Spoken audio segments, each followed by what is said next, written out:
Alhamdulillah, wala haula wala quwata illa billah. Yang saya hormati Bapak Arif Hamadi selaku kepala sekolah SD Jati Soma 1. Yang saya hormati, saya banggakan rekan-rekan guru dan tenaga pendidik atau karyawan-karyawati SD Jati Soma 1. Sebelumnya mari kita memuji syukur dari Allah Subhanahu wa Ta'ala atas berbagai nikmat yang masih kita terima saat ini. Nikmat dia, nikmat sempat terutama, yaitu mari kita mengucapkan hamdalah bersama-sama. Alhamdulillahirobbilalamin. Selanjutnya mari kita bersolawat atas Nabi Muhammad SAW. Allahumma sholli ala sayyidina Muhammad. Mudah-mudahan dengan meneladani segala perilaku mulianya, kita termasuk bagian umatnya yang selalu mendapatkan pertolongan di dunia, di akhirat. Amin amin ya robbal alamin. Bapak Ibu, mohon maaf di siang hari ini saya mengganggu aktivitas Bapak Ibu semuanya yang seharusnya beraktivitas masing-masing.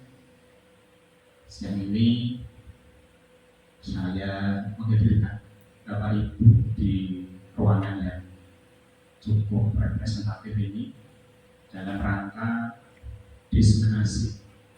Jadi kegiatan kita pada siang ini adalah diseminasi atau penyebaran pemahaman dan penerapan pengalaman budaya positif. Tema utamanya adalah tentang budaya positif di sekolah.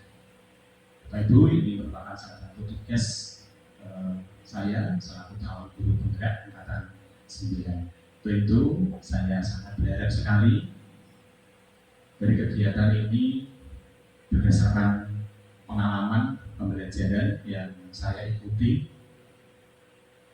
secara daring di LMS, dan tensi LMS di calon guru penggerak, sehingga pada kesempatan ini saya harus aktualisasi dalam bentuk aksi nyata. Dan aksi nyata kali ini adalah saya ingin menyampaikan beberapa pemahaman serta beberapa penerapan pengalaman yang telah saya lakukan selama saya mengikuti kegiatan program calon guru penggerak. Tema utama yang ingin kita bahas bersama, nanti kita sifatnya sharing ya Bapak Ibu. Kita sharing. Saya menyampaikan pengalaman saya, apa yang telah saya laksanakan. Bisa saja apa yang saya laksanakan masih kurang, sehingga nanti berkat pengalaman Bapak Ibu juga yang ada di sini bisa menambahkan, sehingga kedepannya perjalanan saya menuju pendidikan calon guru penggerak ini menjadi lebih baik. Saya akan mengawali Bapak Ibu dengan menyiapkan PowerPoint yang sudah saya siapkan beberapa hari yang lalu, sehingga pada kesempatan hari ini melalui tampilan tayangan yang ada di depan nanti, dan mudah beberapa visualisasi atau gambaran-gambaran tentang beberapa hal terkait dengan budaya positif bisa menambah pemahaman saya pribadi. Mudah-mudahan juga bisa melebar meluas pada pemahaman Bapak Ibu semuanya. Bapak Ibu, saya akan memulai bahwa konsep inti budaya positif, ya, sesuai yang ada di slide ini, Bapak Ibu, ada 8. Sebenarnya 8 konsep inti budaya yang tergambar pada slide ini. Bapak Ibu mungkin melaksanakannya, sudah melaksanakannya. Hanya saja mungkin ini termasuk bagian yang mana, gitu ya. Pengelompokannya di mana. Maka melalui kegiatan ini saya ingin memberikan penguatan atas pemahaman Bapak Ibu guru yang selama ini sudah mahir di bidang itu, sambil nanti kita sharing, berbagi pengalaman, sehingga nanti ada hal-hal baru yang muncul terkait dengan proses kegiatan belajar mengajar yang orientasinya adalah kita terhadap kemerdekaan anak. Jadi kurikulum merdeka ini adalah kurikulum yang sasarannya adalah memerdekakan memerdekakan anak-anak. Jadi Bapak Ibu, di kesempatan ini nanti kita akan bersama-sama diskusi tentang 8L yang menjadi konsep inti budaya positif, yaitu yang pertama perubahan paradigma belajar, kemudian ada disiplin positif, kemudian ada nilai-nilai kebajikan, kemudian kebutuhan dasar manusia, motivasi perilaku manusia, posisi kontrol guru, keyakinan kelas, dan segitiga restitusi.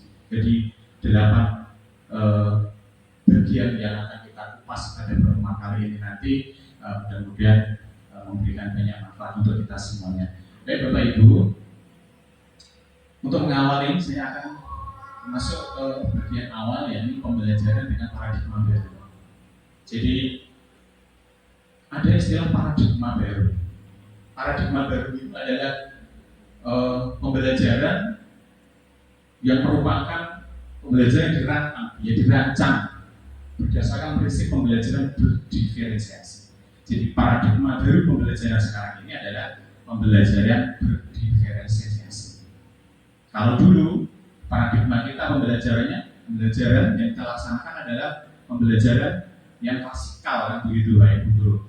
Sehingga beberapa hal yang terkait dengan kesiapan siswa, minat siswa, kemudian profil gaya belajar siswa belum begitu kita tonjolkan. Dan di paradigma pembelajaran yang baru ini kita semuanya nanti akan bersama-sama untuk memahami, mengetahui dan melaksanakan pembelajaran berdiferensiasi itu seperti apa. Yang tadi disebut di awal tadi, target paling utama adalah bagaimana peserta didik belajar sesuai dengan kebutuhannya berdasarkan tahap perkembangan sesuai teori psikologi modern untuk mewujudkan profil pelajar Pancasila. Jadi ini Bapak Ibu, profil pelajar Pancasila ini ya 1, 2, 3, 4, 5, 6 inilah yang menjadi sasaran utama yang akan dicapai dalam pembelajaran berdiferensiasi. Nah, saya lanjut Bapak Ibu. Nah, ada miskonsepsi Bapak Ibu tentang teori kontrol. Mis itu kan artinya sesuatu yang kurang tepat ya. Ada hal yang kurang tepat yang selama ini kita rasakan ya atau tidak. Sebenarnya itu termasuk miskonsepsi tentang teori kontrol. Bapak Ibu, ini hubungannya dengan peran guru terhadap murid yang harus kita pahami secara menyeluruh bahwa miskonsepsi tentang diri kita dan murid, kita akan tahu bahwa selama ini yang telah kita laksanakan adalah sesuatu yang kurang benar. Maka dengan mengetahui ini nanti kita akan merubahnya menjadi benar. Yang pertama Bapak Ibu, ini diilustrasikan bahwa ada gambar seperti ini Bapak Ibu. Jadi ada kegiatan murid dan kegiatan guru, di mana di belakangnya itu ada seperti menodongkan sesuatu begitu. Jadi kita coba lihat bahwa miskonsepsi yang terjadi saat ini yang pertama adalah ilusi guru mengontrol murid. Jadi selama ini peran guru adalah mengontrol, selalu terkontrol. Murid bagaimana tindakannya terkontrol. Ternyata itu adalah miskonsepsi, sesuatu yang kurang benar. Maka yang kedua, ilusi bahwa semua penguatan positif efektif dan bermanfaat. Penguatan positif yang diberikan oleh guru kepada murid itu selama ini kita bayangkan jadi satu-satunya hal yang efektif dan paling bermanfaat. Nah, misnya di mana? Di belakang. Kemudian miskonsepsi berikutnya yaitu ilusi bahwa kritik dan membuat rasa bersalah itu mampu menguatkan karakter.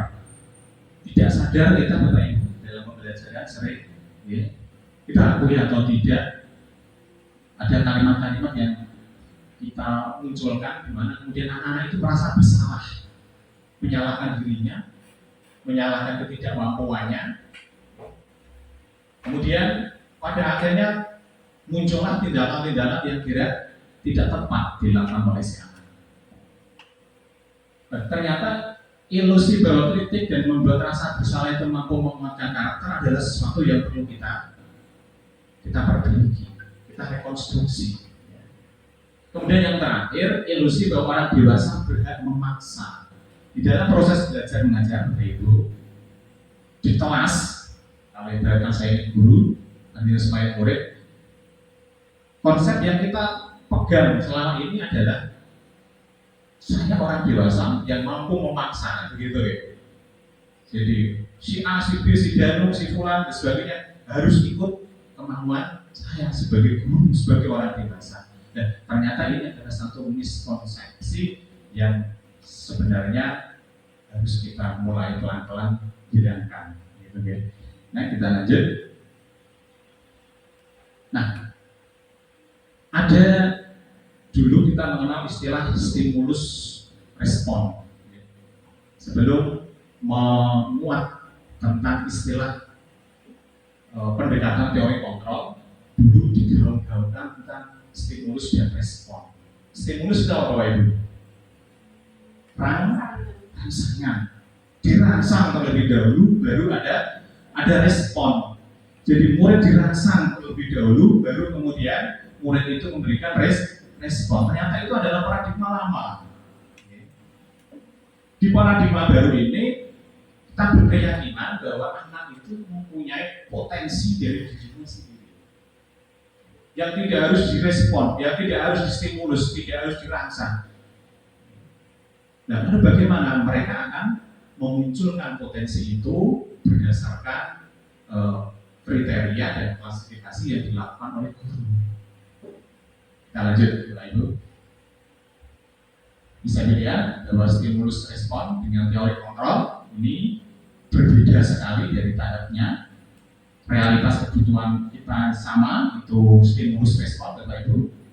Semua orang melihat hal yang sama, kita mencoba mengubah orang agar berpandangan sama dengan pandangan kita. Perilaku buruk dilihat sebagai suatu kesalahan. Kalau ada tindakan yang salah, itu adalah salah. Itu dulu. Kemudian orang lain bisa mengontrol saya bisa mengontrol orang lain. Pemaksaan ada pada saat bujukan kita yang gagal. Kemudian model berpikir menang kalah. Tapi pada teori kontrol yang sekarang ini digaungkan, yang harus diimplementasikan di dalam proses kegiatan belajar mengajar, berkebalikan bahwa realitas kebutuhan kita itu tidak sama, artinya berbeda. Kebutuhan siswa saat ini satu dengan yang lainnya itulah berbeda. Itu makna dari diferensiasi tadi. Kemudian setiap orang memiliki gambaran berbeda.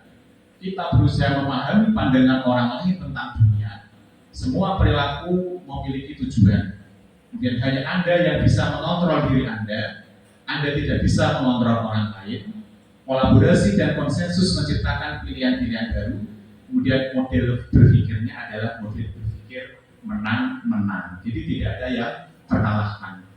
Jadi Bapak Ibu, ini adalah paradigma yang lama yang sekarang ini direkonstruksi, diperbaiki sehingga muncullah teori kontrol yang baru, di mana paradigma yang barunya adalah seperti pada kolom sebelah kanan ini.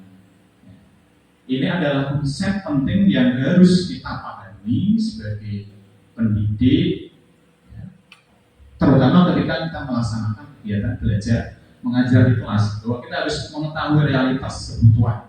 Bahwa di kelas ini kebutuhan anak itu tidak sama, minat anak itu tidak sama, gaya belajar anak itu tidak sama, kesiapan anak dalam belajar itu juga tidak sama. Jadi dengan paradigma yang baru ini kita nanti akan perlahan-lahan merubah cara-cara kita yang kurang tepat, ya. Karena paradigma baru ini adalah reduksi menyempurnakan paradigma pembelajaran yang lama. Saya lanjutkan Bapak Ibu.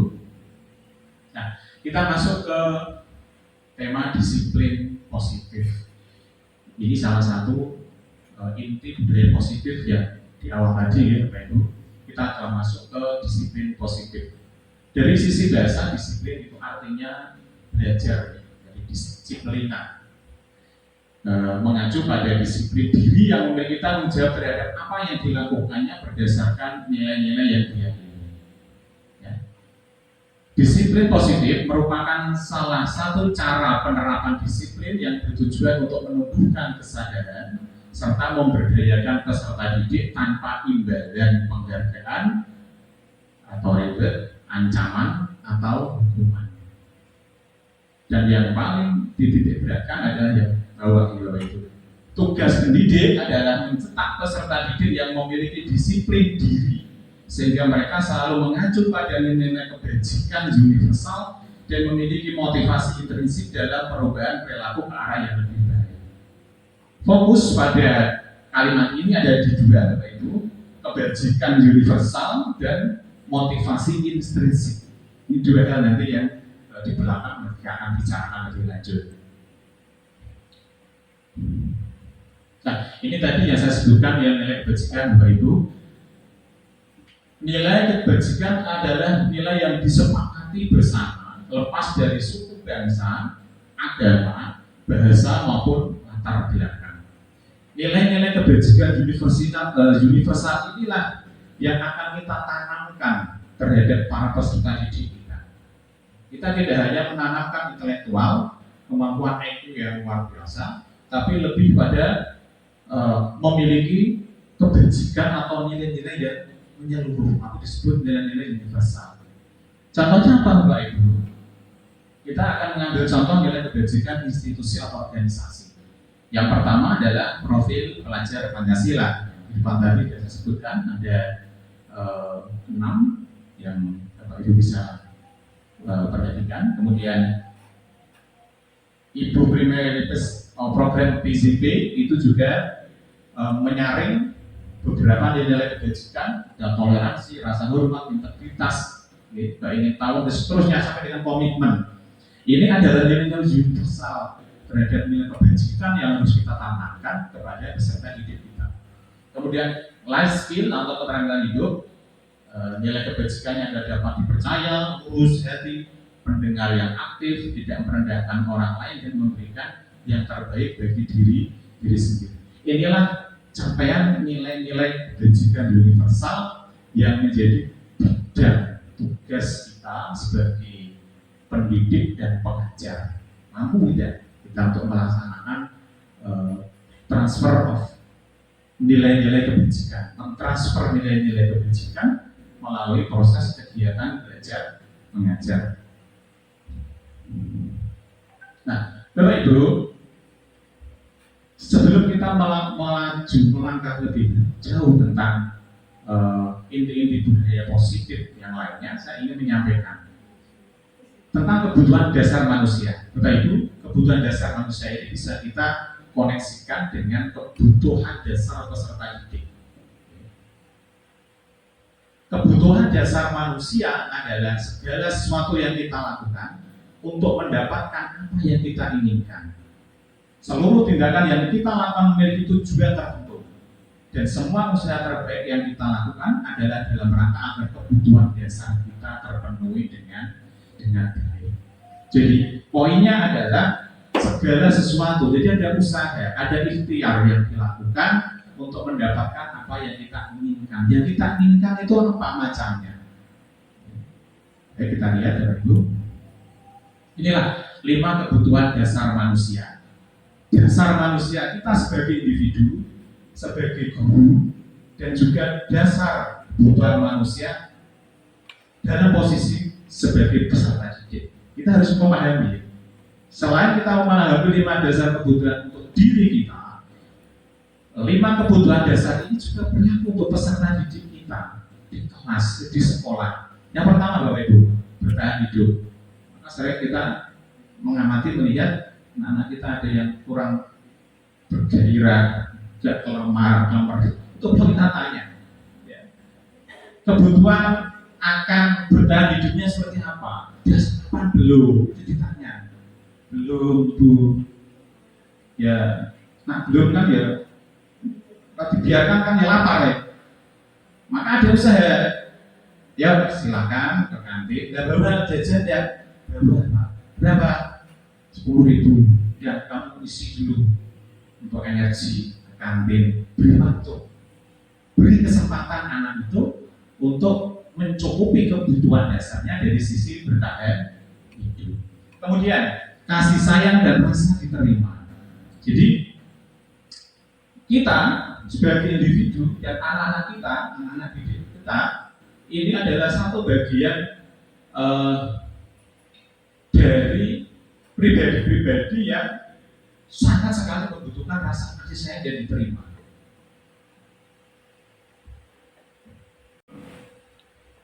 Baik Bapak Ibu, anak didik kita di dalam kelas, di dalam lingkungan sekolahan, tentu mereka ingin menikmati rasa kasih sayang dan diterima oleh semua, diterima oleh guru, diterima oleh semua warga kelas, warga sekolah, terutama dari lingkungan kecilnya di kelas itu. Sehingga kalau ada anak yang merasa dia kurang dari sisi kasih sayang, kemudian dia kurang dari sisi diterima di lingkungannya, maka akan menjadi bermasalah. Ada anak-anak yang dikucilkan, ada anak-anak yang merasa minder, tidak berani menunjukkan bakat minatnya. Itu karena apa? Ada rasa kasih sayang dan rasa diterimanya itu secara psikologis mempengaruhi terhadap tindakannya. Maka pandai-pandai kita, Bapak Ibu, untuk melihat kemudian komposisi anak-anak kita di kelas dan mendapatkan rasa kasih sayang atau rasa diterima dari kita sebagai guru, dari sekolah, sebagai institusi yang besar, atau dari lingkungan di kelasnya, dari teman-temannya. Kemudian yang ketiga adalah penguasaan. Ini hubungannya dengan harga diri, keinginan untuk dianggap, memimpin, berprestasi, diakui, didengar. Jadi ada anak di dalam kelas, peserta didik di dalam kelas itu, dia ingin menjadi pemimpin, dia ingin dihargai, dia ingin kemudian didengar, diakui, dia eksistensi, saya bisa. Maka kesempatan itu kita berikan. Ini sudah kita tampilkan, ya, kita laksanakan. Ada rolling tempat duduk, ada rolling petugas di kelas. Ini bagian dari salah satu kita untuk memenuhi kebutuhan dasar hidupnya. Kemudian yang keempat adalah kebebasan, mandiri, memiliki pilihan, mencoba hal baru, mampu mengendalikan arah dirinya. Inilah makna kebebasan. Pembelajaran berdiferensiasi, karena yang tema utama itu adalah pembelajaran berdiferensiasi. Itu adalah bagaimana guru menuntun peserta didik di kelasnya dalam rangka dia mampu untuk menyiapkan dirinya, disebut dengan kesiapan belajar. Kemudian guru menuntun, membimbing, kemudian memunculkan bagaimana anak itu terlihat minatnya. Setelah itu apa? Setelah itu adalah strateginya, bagaimana gaya belajar si anak itu kita ambil. Kemudian yang terakhir adalah kesenangan anak-anak, apalagi usia SD. Ini adalah anak-anak dunia adalah dunia berplay, dunia bermain. Jadi kita memberikan ruang pada anak untuk bermain. Ya, tentunya bermain yang positif, kemudian pada waktu-waktu yang positif.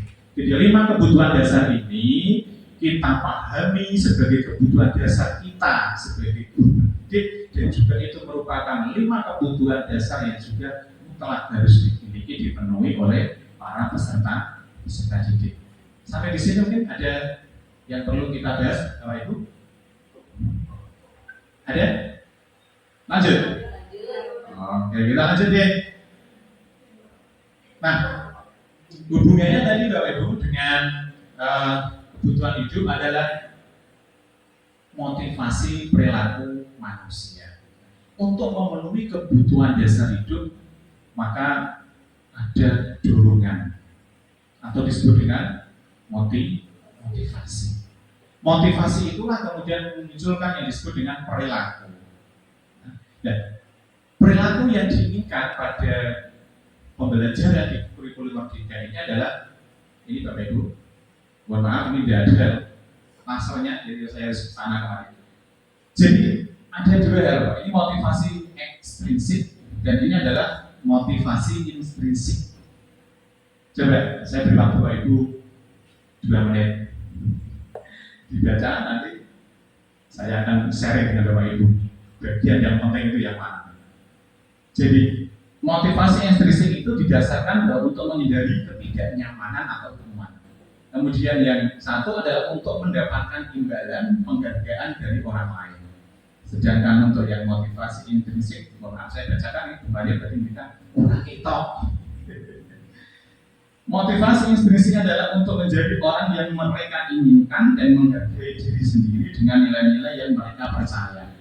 Kalau demikian Bapak Ibu, dari dua motivasi perilaku ini yang perlu ditingkatkan dan perlu dilaksanakan, yang terbaik adalah ekstrinsik atau intrinsik Bapak Ibu.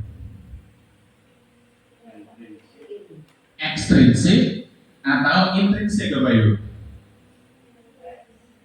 Intrinsik. Karena apa? Di sini ada kemampuan dari dalam diri sendiri, dari si siswa, dari si peserta didik itu sendiri, kemudian berdasarkan motivasi perilaku intrinsik dari dirinya sendiri itulah, kemudian dia mampu menghargai dirinya sendiri sebagai pribadi yang baik, kemudian nilai-nilai yang mereka percaya itu kemudian dilaksanakan. Jadi hal-hal baik yang muncul berdasarkan dari diri sendiri, bukan dari karena ini Bapak Ibu. Kalau intrinsik itu kan dorongan dari luar ya. Dia menjadi baik, dia memiliki nilai kebajikan universal, tetapi apa? Untuk menghindari kenyamanan, ketidaknyamanan, atau hanya sekedar untuk menghindari hukuman. Ini bukan sesuatu yang menjadi tujuan. Karena masih apa? Masih membutuhkan eksternal, orang lain, dia belum mandiri. Oke. Kemudian yang kedua, untuk mendapatkan imbalan atau reward, mau melaksanakan sesuatu kalau dikasih upah, ada daya tarik. Kalau dia melaksanakan mendapat, kalau dia tidak diberi imbalan, dia tidak mau melakukan. Itu artinya tidak muncul kesadaran dari diri sendiri. Hubungannya dengan pembelajaran ada Bapak Ibu. Mari kita memunculkan dari dalam diri murid-murid kita, peserta didik kita, muncul motivasi perilaku manusia yang mulia, yang baik, menghargai orang lain, memiliki integritas, berkomitmen. Itu mereka lakukan secara sadar dari diri sendiri, bukan karena ada hukuman, bukan karena takut ketidaknyamanan, bukan karena ingin mendapatkan reward. Kita lanjut Bapak Ibu. Nah, ini Bapak Ibu terkait dengan perilaku tadi, motivasi perilaku manusia. Itu yang pertama adalah hukuman, kemudian konsekuensi, dan kemudian restitusi. Ini lagi-lagi nanti kita akan memperbandingkan Bapak Ibu, mana yang terbaik di antara ini, yang kemudian nanti kita ambil. Bapak Ibu, kita lihat hukuman. Hukuman ini sifatnya adalah tidak terencana, tiba-tiba murid tidak tahu apa yang akan terjadi, bersifat hanya satu arah, hanya guru, tidak ada imbal balik murid ke guru, berupa hukuman fisik atau psikis. Hukuman fisik terlihat langsung, psikis tidak. Kalimat-kalimat yang kemudian membuat psikisnya menjadi tercederai. Kemudian konsekuensi itu, tindakan yang lebih tinggi dari hukuman adalah konsekuensi. Konsekuensi memiliki karakter terencana, disepakati sesuai peraturan, murid tetap dibuat tidak nyaman, dan sikap guru selalu memonitor murid. Belum ada hubungan dua arah, belum ada komunikasi, belum ada situasi yang nyaman yang muncul. Ketika kita memberikan hukuman kepada siswa, ketika kita memberikan hukuman kepada siswa berbentuk konsekuensi, ternyata Bapak Ibu belum muncul situasi kondisi yang baik. Ini hubungannya dengan penerapan hukuman, konsekuensi, atau nanti kita akan melakukan restitusi. Jadi di kelas kan kita seperti itu Bapak. Kalau ada anak yang kita anggap melanggar, ya. Melanggar apa? Nanti ada istilah keyakinan, melanggar keyakinan kelas. Kita biasanya menerapkannya menggunakan apa? Hukuman, konsekuensi, atau yang ini restitusi. Bapak Ibu, kita lihat yang restitusi, bahwa kegiatan restitusi katanya adalah proses menciptakan kondisi bagi murid untuk memperbaiki kesalahan. Jadi murid kita jelaskan, kita stabilkan identitasnya. Apa? Stabilkan identitas bahwa dia adalah seorang yang wajar kalau melakukan satu kesalahan. Tidak ada manusia yang sempurna. Kita stabilkan dulu. Kemudian setelah itu nanti di belakang ada deh, tapi ini saya awali. Kemudian setelah kita validasi tindakan yang salah. Oh, kamu itu wajar kalau berbuat, tapi itu tidak benar, itu melanggar keyakinan. Dan yang terakhir ini loh Ibu, mulai dengan proses menciptakan kondisi adalah anak tersebut dari keyakinan dirinya berusaha untuk memperbaiki permasalahan yang ada. Cara memperbaikinya adalah dari dirinya sendiri. Jadi kalau ada misalkan kasus nanti, kalau waktunya cukup saya putarkan video tentang kegiatan segitiga restitusi. Kalau misalkan ada anak yang salah, kemudian kita terapkan hukuman, kita terapkan konsekuensi, ternyata apa? Buahnya adalah anak itu tetap berada pada kediktatoran guru, begitu ya? Lagi-lagi guru. Padahal sasaran di kurikulum merdeka, di pembelajaran berdiferensiasi, guru hanya menuntun. Maka oleh Ki Hajar Bintoro itu, Bapak Pendidikan kita mengatakan bahwa guru ini adalah seperti petani yang sedang menanam padi. Ya, tugas petani ini memupuk, menyiangi, nyemprot, sebagainya. Agar apa? Agar si padi ini tumbuh mandiri sebagai padi. Pak Tani tidak boleh memaksa padi yang ditanam itu harus berubah menjadi tanaman jagung, tanaman ketela, tidak boleh seperti itu. Jadi maka artinya apa? Guru hanya sebatas membimbing, menuntun, mengarahkan. Potensi muncul dari intrinsik anak didik kita sendiri. Sampai sini bisa dimengerti Bapak Ibu, jadi pahami? Atau mungkin saya terlalu cepat atau mungkin ada yang kurang pas. Nanti kalau ada yang suatu penyampaian yang saya kurang pas bisa di-cut, ya, bisa kita saling sharing lagi. Begitu ya Bapak Ibu ya. Kemudian yang kedua, dari kegiatan restitusi ini, proses kolaboratif yang mengajarkan murid untuk mencari solusi sendiri. Jadi ada hubungan komunikasi antara guru dan murid. Guru menuntun bagaimana murid mencari solusi atas permasalahan yang dimiliki. Solusi muncul dari anak. Kemudian guru memberikan penguatan. Kalau demikian Bapak Ibu, cara untuk memberikan treatment kepada anak itu yang paling tepat melalui hukuman, konsekuensi atau restitusi Bapak Ibu. Restitusi ya, sepakat ya? Sepakat. Kita akan kegiatan restitusi ini kita akan mulai budayakan. Kalau kemarin mungkin ya masih hukuman ya, masih konsekuensi ya.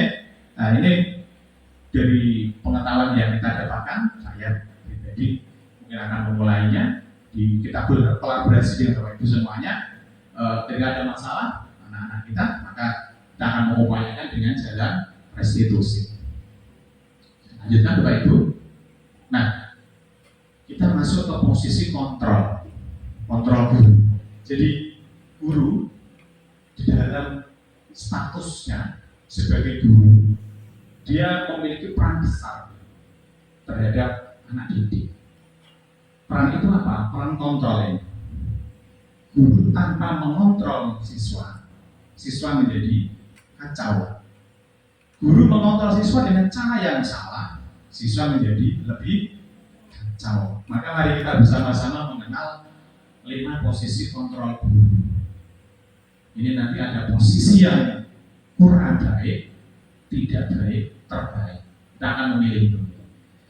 Dari dulu yang pertama, posisi guru sebagai penghukum. Gambarnya seperti itu Pak. Nanti di belakang ada diskusinya. Pembuat merasa bersalah. Posisi kontrol guru sebagai teman. Posisi kontrol guru sebagai pemantau. Posisi kontrol guru sebagai manajer. Yuk kita lihat satu-satu Bapak Ibu melalui contoh konkret. Contoh penerapan 5 posisi kontrol, ini kasusnya ini Bapak Ibu, siswa tidak memakai atribut lengkap saat upacara. Apa yang harus dilakukan? Posisi kontrol guru di mana yang paling tepat? 1. Penghukum, hormat pada bendera selama 1 jam. Hukuman. Ya. Berdiri di barisan paling barat menghadap ke timur. Anak-anak yang tidak lengkap pakai atribut. Ternyata ini posisi kita sebagai penghukum. Kemudian yang kedua, posisi kontrol pembuat merasa bersalah. Berapa kali ibu bapak harus memberitahu kamu selalu saja mengecewakan saya. Wis ping piro lek ngandani tenan. Nah, kok izin ngono wae. Ini ternyata adalah posisi guru sebagai pembuat merasa bersalah. Lalu efek imbasnya apa? Nanti di belakang. Mudah-mudahan ada nanti. Kemudian masih di kasus yang sama, kontrol guru sebagai teman. Ayo dong ikuti aturan sekolah. Tolong bantu ibu atau bapak ya sekali ini. Ya sudah tidak apa-apa. Dan kali jangan sampai berbuat seperti ini lagi. Ya mas, lah topimu mana? Lupa apa? Ya mas, sana garis. Tapi besok janji ya, maksud dibalik mana? Nah itu posisi kontrol guru sebagai teman. Nanti lagi-lagi saya nanya Bapak semuanya. Yang tepat nanti posisi yang mana? Karena hanya kita ambil satu yang paling tepat. Kemudian yang keempat, sebagai pemantau, kamu sudah melanggar peraturan sekolah. Kamu tahu konsekuensinya kan? Maka setelah pacaran akan beli atributnya di koperasi dan jangan diulang lagi. Ini posisi kontrol guru sebagai pemantau. Efeknya apa? Tidak. Kemudian yang berikutnya, apakah kamu tahu kesalahanmu? Ready, misalnya. Kira-kira bagaimana cara kamu untuk memperbaiki kesalahanmu? Kamu tidak ready kalau tidak bahwa topik itu adalah satu hal yang melanggar keyakinan kelas atau keyakinan sekolah. Setelah dia menjawab, usahamu apa untuk memperbaiki solusi atas permasalahanmu itu? Apa yang akan kamu lakukan? Maka muncul solusi yang dari dalam anak itu sendiri, bukan tadi di depan dimarahi, dihukum, kemudian dibuat dia merasa bersalah. Kemudian ini tadi teman itu kan yowes sesok ojo neh, tapi besoknya bilang lagi kan begitu ya. Yowes sesok udah game betul, lalu besok neh. Itu karena apa? Karena kita kontrol sebagai teman. Teman itu kan say, do, goodbye. Ini kan seperti itu. Jadi tidak ada sesuatu yang muncul dari diri sendiri. Maka kita akan mengabaikan posisi ini gitu ya. Setuju ya? Posisi penghukum kita abaikan ya, kita hilangkan ya. Posisi membuat merasa bersalah ini kelihatannya bagus. Anak menjadi terenyuh, tapi Pak, dari sisi psikologis ternyata itu sangat berpengaruh. Anak itu menjadi lebih minder, anak itu menjadi siklusnya hanya tidak stabil dan seterusnya. Teman bagus, tapi ada konsekuensi yang negatif. Anak itu menjadi tergantung, anak itu menjadi sesuatu yang tidak mandiri. Dia pasti akan mengulang-ulang lagi karena tidak ada keyakinan dari dirinya. Kemudian pemantau ini sebagai guru sebagai pemantau hanya melihat saja. Kamu salah, harus ini, tanpa ada solusi. Dan yang terakhir yang paling tepat menurut saya adalah sebagai manajer. Jadi 5 tadi mana Bapak Ibu yang paling tepat kita laksanakan? Peran kontrol guru sebagai manajer. Manajer adalah memanage, mengatur bagaimana si anak itu kemudian nanti melalui kemampuan dirinya, melalui kemauannya, kemudian termotivasi untuk menyelesaikan memperbaiki kesalahan yang dia lakukan. Kenapa kalau tidak pakai atribut? Apa? Kemarin saya tadi malam saya terlalu asik melihat game sehingga saya tidurnya terlalu malam. Nanti pagi saya bangun kesiangan, saya terburu-buru. Saya lupa membawa topi, saya lupa membawa dasi. Oh begitu, wajar. Gak apa-apa. Kemarin ada temanmu juga yang seperti itu. Kita stabilkan. Dan lalu kalau kamu tahu itu salah apa tidak? Salah Pak, salah Bu. Kalau tahu salah berarti apa yang akan kamu perbaiki untuk menebus kesalahanmu ke depan tidak salah lagi. Baik Pak Bu, saya akan besok tidak akan bergadang lagi, tidak akan lihat game lagi. Saya akan bangun lebih awal. Saya pagi akan menatap atribut-atribut sekolah saya. Itu kan muncul dari dalam diri sendiri. Inilah yang kita masukkan kontrol kita sebagai guru. Sekarang Bapak Ibu kita akan bermain pertanyaan. Coba dari 5 tadi Bapak. Baik Bapak, Ibu. Yuk coba. Ini kita tebak-tebakan ya. Posisi kontrol apakah aku ini? Saya kecewa sekali dengan kamu. Apa ini?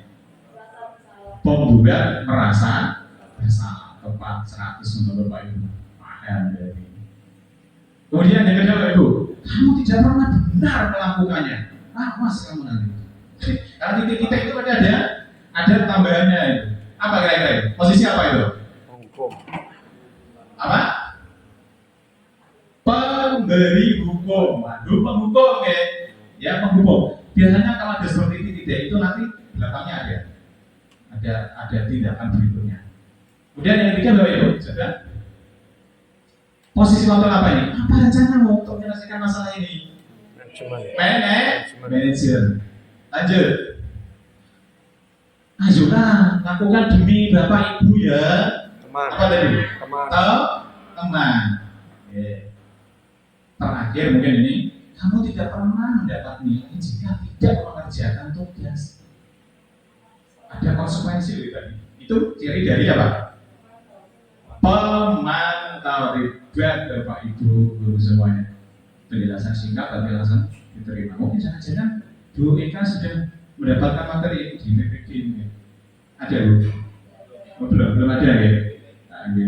Kemudian bermanfaat Bapak Ibu ya. Kita bisa memposisikan kontrol kita sebagai guru pada posisi sebagai manajer. Sudah habis Bapak Ibu. Untuk pertanyaannya sudah habis. Sekarang kita pindah Bapak Ibu ke konsep inti budaya positif yang selanjutnya, yaitu keyakinan kelas. Kenapa harus keyakinan kelas Bapak Ibu? Kenapa tidak peraturan kelas? Peraturan dengan keyakinan. Bedanya di mana?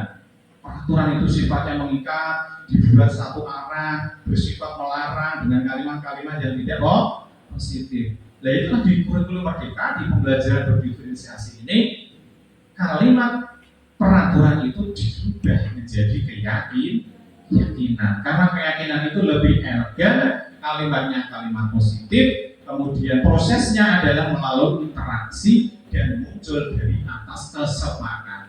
Jadi keyakinan ini nanti dibangun dari kesepakatan bersama antara guru dan murid. Kita lanjutkan Bapak Ibu. Nah, pembentukan keyakinan kelas. Keyakinan kelas ya seperti di gambar itu Bapak Ibu, ini ada di sini. Jadi bersifat abstrak, berupa pernyataan universal, dibuat dalam pernyataan-pernyataan yang positif, sedikit saja agar mudah diingat sesuai dengan kondisi kelas dan sekolah, mudah diterapkan. Semua warga sekolah, warga kelas dilibatkan untuk membuat keyakinan kelas. Jadi sedikit Bapak Ibu, ini kelas sudah ada. Ini keyakinan yang dibuat anak sendiri, bukan dari kepala sekolah, bukan melalui rapat komite, bukan melalui rapat pleno, tapi interaksi antara murid dan guru. Murid kamu itu ingin apa? Kelas kita biar lebih baik. Saya ingin tidak mencontek. Kalau tidak, jangan itu masih pakai peraturan. Ubah. Tidak mencontek itu berarti apa? Kalimat positifnya jujur. Jangan nulis jujur. Tempel. Pak, kelas kita harus bersih. Apa maka kalimatnya? Jangan buang sampah sembarangan. Itu masih peraturan, masih tata tertib. Jangan kalimat yang baik. Contohnya apa? Menjaga kebersihan. Kalimatnya simpel dari anak sendiri. Setelah dari anak itu proses ini ya Pak Ibu ya. Anak 18 ini dia menulis sendiri apa yang dia inginkan. Boleh jadi 18 itu ada yang sama. Kita kelompokkan di sini menjadi keyakinan saling menghargai, saling menghormati, menjaga kebersihan, menjaga ketenangan, jujur, disiplin, datang tepat waktu. Ini keyakinan yang dibangun berdasarkan dari dalam diri sendiri, sehingga dengan keyakinan ini anak-anak termotivasi dari diri aku dhewe sing nulis, aku dhewe sing gawe. Kalau saya melanggar, berarti saya melanggar kesepakatan kelas. Nah, itu sudah melakukan ya di kelas yang lainnya ya. Alhamdulillah sampun. Nah, lalu kita ke inti budaya berikutnya. Budaya positif berikutnya adalah segitiga restitusi Bapak Ibu. Di depan tadi sudah kita awali. Ini lebih pada mode Bapak Ibu. Jadi segitiga restitusi itu adalah suatu proses dialog yang dijalani oleh guru agar dapat menghasilkan murid yang mandiri dan bertanggung jawab. Fokusnya adalah diri mandiri dan bertanggung jawab. Mandiri adalah berdasarkan kemampuan diri sendiri. Bertanggung jawab adalah segala sesuatu yang dia upayakan, dia lakukan, dia akan menerima akibatnya. Prosesnya bagaimana? Ini disebut dengan segitiga restitusi. Segitiga itu kita ambil dari bagian dasarnya, Bapak Ibu, yang berwarna hijau ini. Yang pertama adalah menstabilkan identitas. Kemudian mengambil validasi tindakan yang salah tadi. Kemudian menanyakan keyakinan. Contoh konkretnya apa, Pak? Nanti di belakang ya. Jadi ini, Bapak Ibu, menstabilkan identitas ini adalah berdasarkan prinsip membuat kesalahan adalah bagian dari proses pembelajaran. Jadi Bapak Ibu, kalau ada anak-anak kita yang salah melakukan sesuatu yang tidak benar, artinya mungkin kalau dia mengerjakan soal masih salah, itu tidak boleh kita hakimi. Maka apa yang terjadi? Menstabilkan identitas. Tidak apa nak, wajar. Temanmu kemarin juga ada yang salah. Sering seperti itu, Bu? Atau kita langsung marah-marah? Jujur ini. Kalau langsung marah-marah, berarti kita harus ubah ya. Kita ubah. Kita stabilkan. Serapopo, wajar, manusiawi. Bapak guru kecil waktu kecil juga tahu ngomong. Jadi guru tidak mencari kesalahan, stabilkan dulu. Kamu berhak merasa begitu. Lalu apa Bapak Ibu? Tidak berhenti. Ada validasi tindakan yang salah berdasarkan setiap perilaku supaya memenuhi suatu kebutuhan tertentu. Kamu mestinya punya alasan. Kenapa alasanmu kamu kok pukul temanmu itu? Apa yang terjadi? Apakah hanya kamu pukul saja toh? Kamu tadi tidak menendang, kamu tidak mencederai. Oh, itu berarti kamu masih dalam tahap kewajaran dan apa? Ya. Kemudian yang terakhir yang paling penting di sini Bapak Ibu, menanyakan keyakinanku. Kalau kamu memukul, kalau kamu mencibir, kalau kamu memberi teman itu kamu mau langgar keyakinan kelas yang sudah kita bangun apa tidak? Nah, ya Pak, saya melanggar. Bagian mana yang kamu langgar? Saya tidak menghormati teman, tidak menghargai teman. Lalu upaya apa yang akan kamu lakukan untuk memperbaiki itu? Saya akan lebih bersabar Pak. Saya akan lebih menahan amarah Pak. Jadi muncul solusi permasalahan itu dari dirinya sendiri. Jadi segitiga seperti itu ya Bapak Ibu, kita akan coba laksanakan itu ya ketika ada permasalahan yang terjadi. Jadi penerapan segitiga restitusi seperti pada gambar ini prosesnya Bapak Ibu. Nah ini menstabilkan, validasi dan menanyakan keyakinan kelas. Penerapan segitiga restitusi Bapak Ibu, ini ada kegiatan yang saya lakukan. Ini real, ada peristiwa.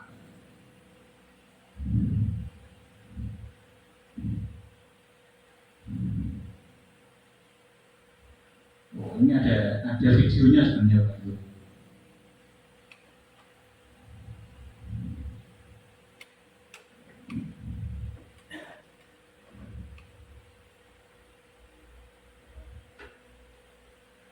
Suaranya ada muncul ya.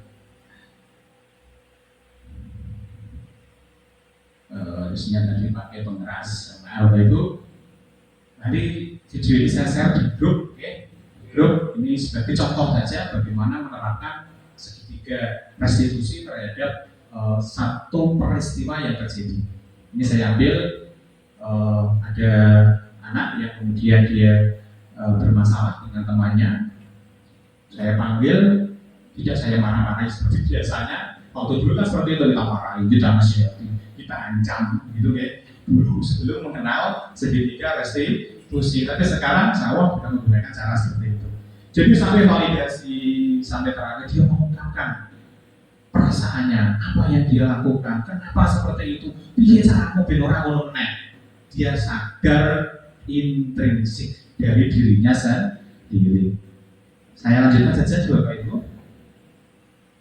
Kita sudah hampir di bagian akhir Bapak Ibu. Saya menampilkan aksi nyata dari kegiatan saya ini. Yang pertama tadi penanganan kasus melalui segitiga restitusi. Kemudian yang kedua adalah positif salam salib sapa.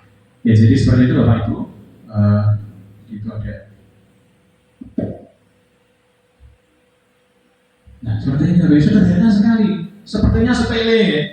Guru hanya kalau Pak Pri pagi Pabrik itu apa? Cah sekolah kok ya karena disalami. Ternyata efek psikologis dan efek komunikasi relasi terjalin. Nah, itu ternyata di sini. Anak kita sapa, kita ajak salam, kita tanya, gimana kamu sekarang kondisinya? Siap belajar. Anak akan menjadi lebih termotivasi. Wah, aku sekolah sudah bisa berbakti. Belum pukul 7. Besok aku tadi berangkatnya dari rumah jam sekian, hampir saja terlambat. Besok saya tidak akan terlambat. Ada Pak Pri di gerbang, ada Pak Agus di gerbang, ada Angkolil di depan, ada Bu Mario, ada semuanya. Ya. Sepele tapi ternyata bisa menjadikan membuahkan hikmah yang luar biasa. Nah, lanjut setelah itu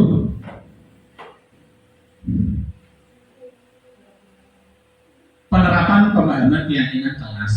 Tadi saya gambarkan ada prosesnya Bapak Ibu.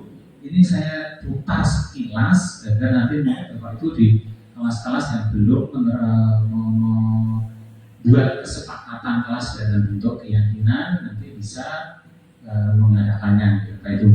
Jadi ada prosesnya untuk membuat keyakinan kelas, ada prosesnya Bapak Ibu bisa menyiapkan kemudian memberikan pemahaman tentang keyakinan kelas, tentang kesepakatan kelas, kemudian Bapak Ibu menyiapkan kertas seperti ini, Bapak Ibu namanya kertas post-it ya Bapak Ibu ya, warna-warni ini yang di belakangnya sudah ada lemnya kita nempel. Kemudian kita mau mengarahkan anak untuk membuat kalimat-kalimat positif, harus dididik ya, tidak bisa langsung dia akan menulis, dia tulis pasti jangan, dilarang, masih pada peraturan. Maka kita berikan pemahaman terhadap penggunaan kalimat positif yang benar sampai terumuskan Bapak Ibu bentuklah kesepakatan kelas yang kemudian dari kesepakatan kelas ini menjadi keyakinan kelas. Saya cukupkan itu Bapak Ibu untuk videonya, nanti insya Allah video kemudian penerapan budaya positif lainnya yang sudah saya aktualisasikan nanti saya bagikan di grup, mungkin bisa jadi referensi. Kalau itu banyak kekurangannya Bapak Ibu, cara saya menyampaikan, mungkin cara saya mendesain kelasnya yang kurang tepat pada videonya, Bapak Ibu bisa berikan komentar. Begitu ya Bapak Ibu. Tidak terasa kita sudah sampai di penghujung. Judulnya apa nih Bapak Ibu? Terima kasih. Terima kasih itu artinya luar biasa betul. Terima kasih yang saya ucapkan kepada Bapak Ibu semuanya sudah beratensi terhadap kegiatan saya. Berterima kasih dan dengan panjenengan semuanya tadi sudah berkomitmen untuk setelah memahami kemudian menerapkan berbagai hal yang berhubungan dengan inti budaya positif. Ternyata kalau ini kita angan-angan kemudian kita rencanakan dan kemudian kita laksanakan, kita akan punya bayangan yang besar sekali terhadap situasi dan kondisi peserta didik kita. Kita akan merekonstruksi atau membuang pemahaman dan aktivitas yang kurang tepat seperti tadi paradigma yang salah, miskonsepsi yang kurang tepat, kemudian penyelesaian masalah yang kurang pas, posisi kontrol kita sebagai guru selama ini pada bagian mana yang tidak pas. Dengan merefleksi, jadi inti dari semuanya adalah refleksi Bapak Ibu. Refleksi itu diperoleh ketika proses kegiatan yang kita laksanakan itu selesai. Kita evaluasi, kita refleksi untuk menjadikan kegiatan-kegiatan menjadi lebih baik. Mudah-mudahan tidak hanya budaya positif di kelas kita, di sekolah kita, tidak hanya sebatas tadi Bapak Ibu, sebenarnya sudah banyak budaya positif di kelas kita, di sekolah kita, ada pembacaan Asmaul Husna, ada bacaan bersama, ada tahlil, ada upacara, ada sholat duha, ada sholat jamaah, ada banyak sekali kegiatan seperti itu sebenarnya menjadi salah satu dari budaya yang positif. Kita tidak berhenti sampai di sini Bapak Ibu, karena zaman ini selalu berubah ya Bapak Ibu. Kita juga harus memodifikasi kompetensi kita selaras dengan kondisi Zaman eranya sudah seperti ini, Bapak Ibu guru, kurikulumnya sudah berganti, Bapak Ibu. Kurikulumnya ini sekarang adalah kurikulum merdeka, paradigma belajarnya kita sudah tidak paradigma stimulus respon lagi, ya, tapi paradigma yang lebih rasional. Ya. Kemudian cara kita untuk mengembangkan proses kegiatan belajar mengajar yang berorientasi pada peserta didik. Kemudian kita refleksi bahwa guru ini bukan satu-satunya pemaksa, bukan satu-satunya orang dewasa yang punya hak untuk memaksakan kehendak pada peserta didik kita. Di akhir ini saya ingin bersepakat dengan Bapak Ibu dari awal sampai akhir apa yang saya sampaikan tadi. Mungkin ada koreksi? Tidak ada, Bapak Ibu? Nah, tidak ada, kita bersepakat ya. Kita bersepakat apa yang saya sampaikan itu merupakan bagian kecil dari serangkaian besar juga pendidikan nasional dan implementasi kurikulum merdeka, dan kita bersepakat untuk sekuat tenaga melaksanakan implementasi kurikulum itu di wilayah kita, di kelas kita, di sekolah kita. Lebih-lebih kita bisa mewarnai di lingkungan, ya Bapak Ibu. Bapak Ibu yang tergabung di KKG, yang di KMPMB, Bapak Ibu yang di komunitas-komunitas belajar, komunitas perpustakaan dan lain-lain, ini bisa menyebarkan, meluaskan pemahaman terhadap budaya positif ini sehingga kebaikan ini menjadi menyeluruh.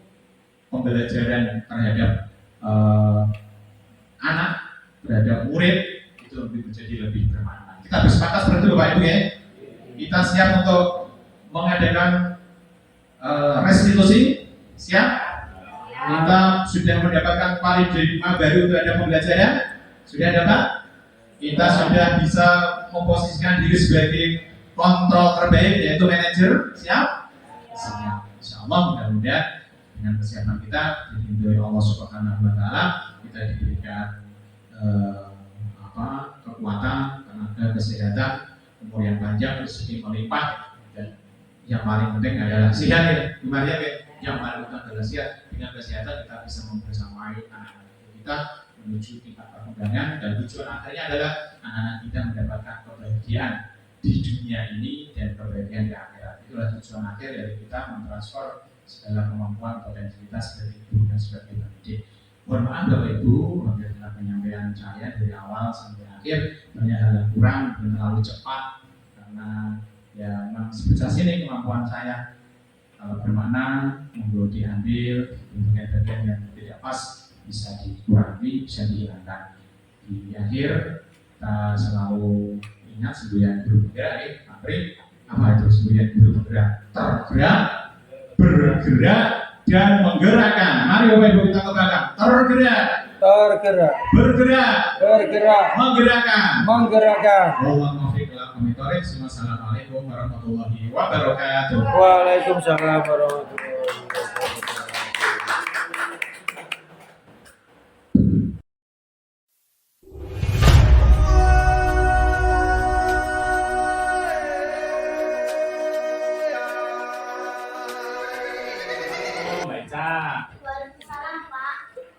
Baca tadi Pak Guru mendapat laporan ya dari teman Mas. Ini bertengkar dengan teman istimewa. Benar nggak? Betul Pak, tapi saya telepon dia menolak saya mengatakan kalau saya mencontoh KKS punyanya kerja. Padahal saya tidak mencontoh Pak. Oh jadi begitu kejadiannya. Wajar lah kalau kamu marah, kalau kamu kesal. Tadi yang kamu lakukan terhadap Rizky Maulana apa? Saya dari orang malas dan kata-kata yang Rizky Pak. Saya tidak sengaja menggubrak mejanya sehingga ada mesinnya yang terjatuh Pak. Oh jadi begitu. Cak, kamu melakukan itu pasti ada alasan. Apa alasannya kamu sampai berbuat seperti itu? Iya Pak, masa saya begitu jam saja padahal saya mengajar KKS yang mandiri dan sungguh-sungguh. Tapi Rizky menurut saya Pak. Oh gitu. Jadi ini Mbak Ica wajar ya kalau Mbak Ica marah, Mbak Ica kesal, kerja keras kita diremehkan begitu saja oleh teman-teman. Pak Guru memberikan penghargaan Kamu tidak bertindak lebih jauh. Kamu tadi tidak memukul kan? Kamu tadi tidak menonjol tidak kan? Ya hanya sebatas itu saja ya. Pak Guru beri apresiasi, Pak Guru penghargaan atas tindakan itu. Lalu sekarang Mbak Ica, ayo kita pikirkan atas tindakanmu tadi menggebrak meja ada sampai buku yang jatuh itu menurut Mbak Ica telah melanggar keyakinan kelas kita apa tidak? Melanggar, Pak. Menurut Mbak Ica keyakinan kelas yang telah Mbak Ica langgar apa? Saling menghormati dan menghargai antar teman, Pak. Saling menghargai dan menghormati antar Teman. teman. Menurut Mbak Ica saling menghargai, saling menghormati terhadap sesama teman itu penting atau tidak? Penting, Pak. Penting sekali ya Mbak Ica ya. Coba Mbak Ica ke depan keyakinan diri Mbak Ica seperti apa ketika Mbak Ica nanti akan dalam kondisi marah itu akan seperti apa nanti Mbak Ica? Saya akan bersabar lagi, Pak. Bersabar lagi ya. Berarti Mbak Ica menyadari bahwa Mbak Ica telah melanggar keyakinan kelas kita ya. Dan Mbak Ica bersedia untuk memperbaiki kesalahan ini? Bersedia, Pak. Bersedia. Kemudian tindakan apa yang akan Mbak Ica lakukan untuk menyelesaikan masalah ini? Saya akan memeriksa berbagai dan mengasih amalan ke ada teman yang seperti dilakukan saya dan saya akan melakukan kepada Pak Guru atau kepada kelas, Pak. Bagus, tindakan yang tepat, Pak Guru dukung, Pak Guru hargai, itu usaha yang akan kamu lakukan. Jadi ke depan, Mbak Ica seperti itu, janji pada diri sendiri Mbak Ica akan lebih sabar lagi, tidak akan marah-marah lagi, menjaga diri dan menjaga baik dengan teman yang lain. Begitu Mbak Ica, nggih? Baik, itu sekarang Mbak Ica silakan kembali ke kelas, jaga pertemanan di antara kalian. Itu Mbak Ica, nggih? Terima kasih, Pak. Oke, Assalamualaikum Mbak Ica. Waalaikumsalam, Pak.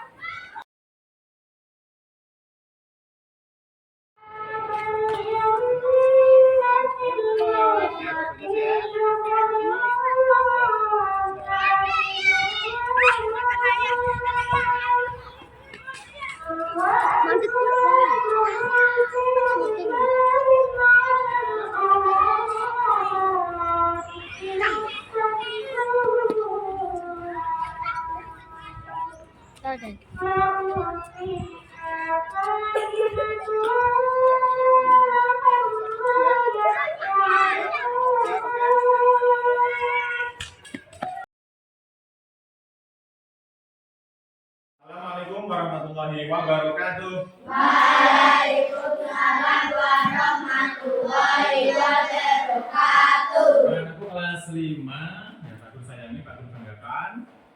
Pagi ini Pak Guru akan mengajak anak-anak semuanya untuk membuat kesepakatan kelas di kelas 5 itu. Kesepakatan kelas dalam bentuk apa, Pak? Kesepakatan kelas dalam bentuk keyakinan dari diri kalian semuanya. Apa sih Pak kesepakatan kelas itu? Ada yang pernah dengar kesepakatan kelas? Di kesepakatan kelas itu mirip-mirip dengan peraturan kelas. Kalau dulu anak-anak pernah membaca mungkin, atau tata tertib kelas. Dulu pernah ditempel di dinding kelas kita. Nah, apa bedanya Pak kesepakatan kelas dengan peraturan kelas atau tata tertib? Ada bedanya semuanya. Kalau tata tertib atau peraturan kelas itu biasanya menggunakan kalimat-kalimat yang tidak positif. Ada kata larangan, ada kata tidak. Contohnya apa? Contohnya misalkan dulu tertulis di tata tertib itu dilarang membuang sampah sembarangan, dilarang mencontek, dilarang terlambat masuk kelas, iya kan? Iya enggak? Iya. Nah sekarang kita akan rubah tata tertib atau peraturan itu menjadi kesepakatan kelas yang diambil dari keyakinan kelas oleh anak-anak sendiri.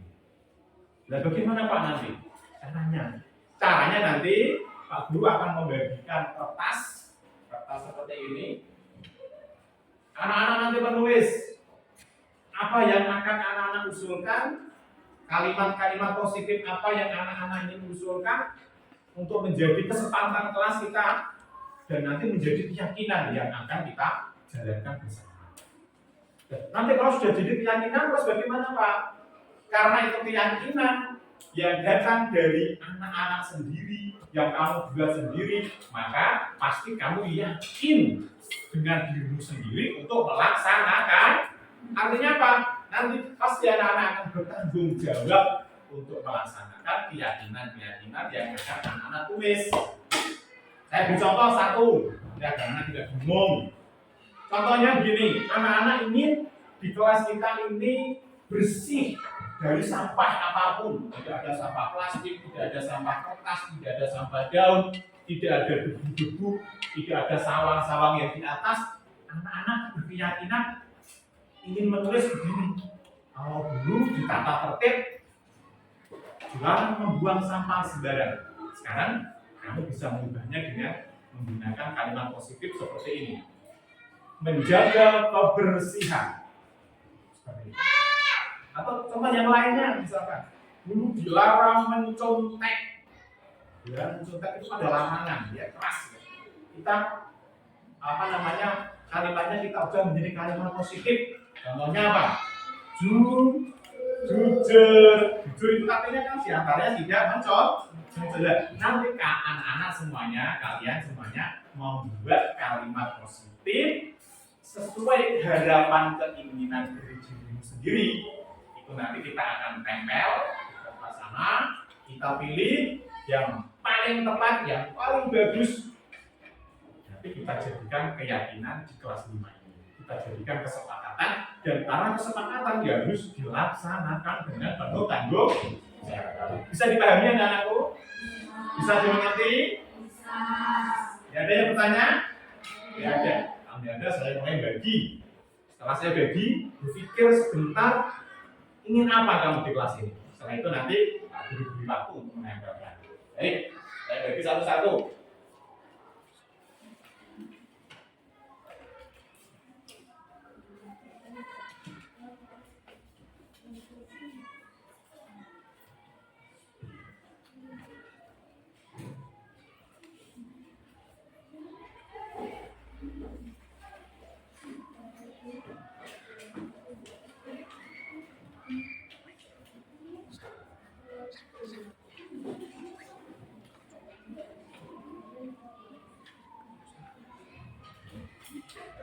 Silakan pulpennya dipegang, kemudian pikirkan sesuai keyakinanmu apa yang akan kamu tulis.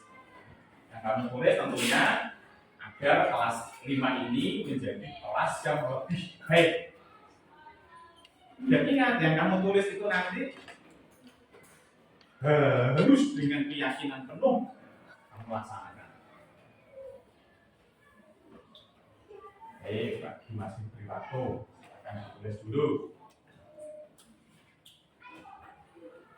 Mas Ambia sudah? Mas Wisnu sudah?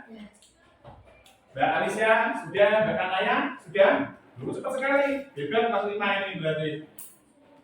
Semua sudah? Sudah mendapatkan satu kalimat positif yang menjadi keyakinanmu? Sudah? Baik, semuanya sudah ya. Kalau sudah, silahkan tempelkan kertas yang sudah kamu tulis tadi di kertas yang berwarna hijau ini. Dari Mbak Nabil. Ya, silakan. Kemudian berurutan terus. Tempelkan di sini yang rapi. Jawabannya.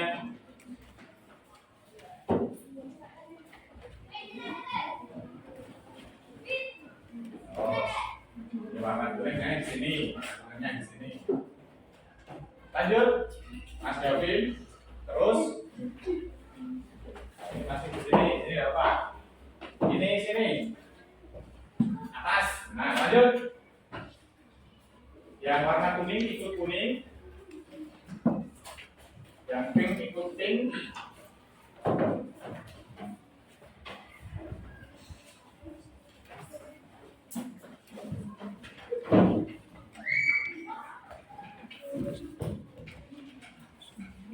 Oh, gampang sini. Ini Mas semua. Ini. Sudah semua? Sudah? Tidak ada yang ketinggalan ya? Ya, akan Pak Guru pilih. Bisa jadi kalimat-kalimat yang kamu tulis ini satu dengan yang lainnya sama. Mungkin ada yang saling menghargai. Nanti Pak Guru lihat ada berapa yang saling menghargai. Saya tempelkan di sini nanti. Tapi setelah itu saya baca. Saya tidak tahu ini yang nulis siapa, tidak tahu. Tapi kamu tahu, wah itu tulisan saya, itu punya saya, itu keyakinan saya. Jadi kamu akan lebih senang karena itu keinginan dari dirimu sendiri. Coba ini ya.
Nah, anak-anakku, dari semua yang anak-anak tempelkan buat tulisanmu, setelah Pak Guru cek, Pak Guru lihat, ada 1, 2, 3, 4, 5, 6, 7, 8. Ada 8 kalimat positif yang akan anak-anak sepakati dalam kelas 5 ini. Selanjutnya akan kita laksanakan. Mulai kapan? Mulai kapan enaknya ini? Hari ini? Mulai hari ini?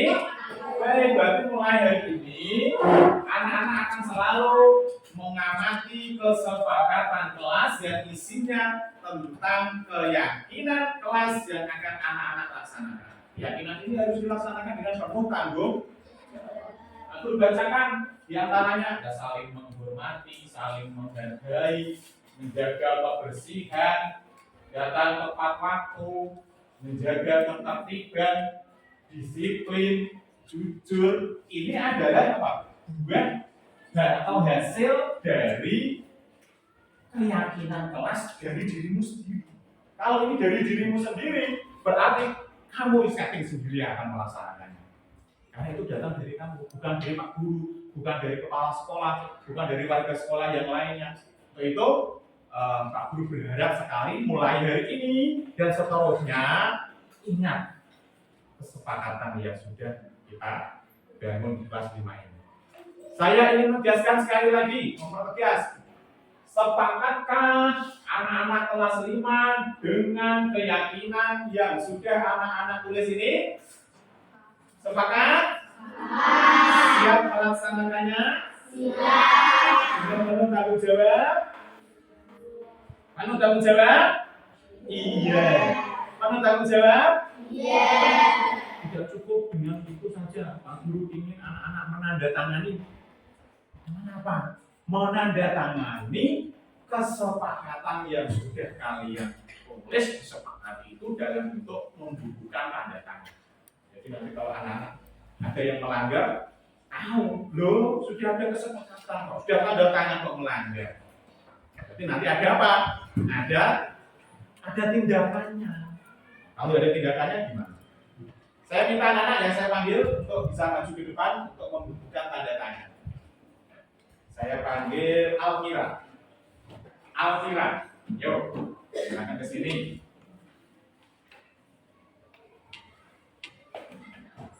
Mas Alif, mundur.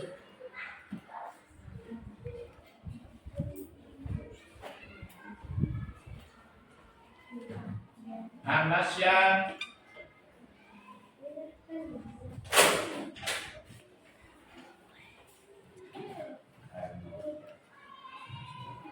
Deva.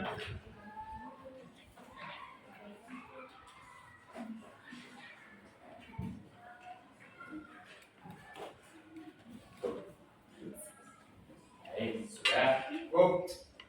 Artinya apa? Anak-anak sudah hari ini bersama Pak Guru menyusun dan menyepakati kesepakatan kelas di kelas 5 ini. Mudah-mudahan dengan penuh tanggung jawab nanti anak-anak bisa melaksanakannya, yakin bahwa itu sesuatu yang akan mendatangkan kebaikan untuk kamu sendiri. Begitu? Bisa dipahami anak-anak? Baik. Kegiatannya Pak Guru cukupkan, kita akhiri dan kita lanjut dengan proses kegiatan belajar mengajar. Assalamualaikum warahmatullahi wabarakatuh. Waalaikumsalam warahmatullahi wabarakatuh.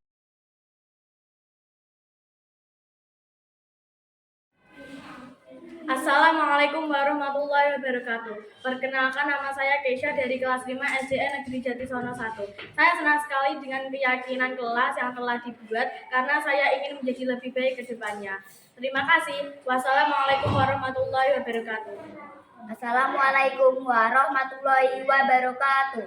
Perkenalkan, nama saya Ulil Amri. Saya kelas 5 SDN Jatisono 1. Saya senang sekali karena keyakinan kelas telah dibuat karena saya akan menjadi lebih disiplin dan bertanggung jawab. Terima kasih. Wassalamualaikum warahmatullahi wabarakatuh.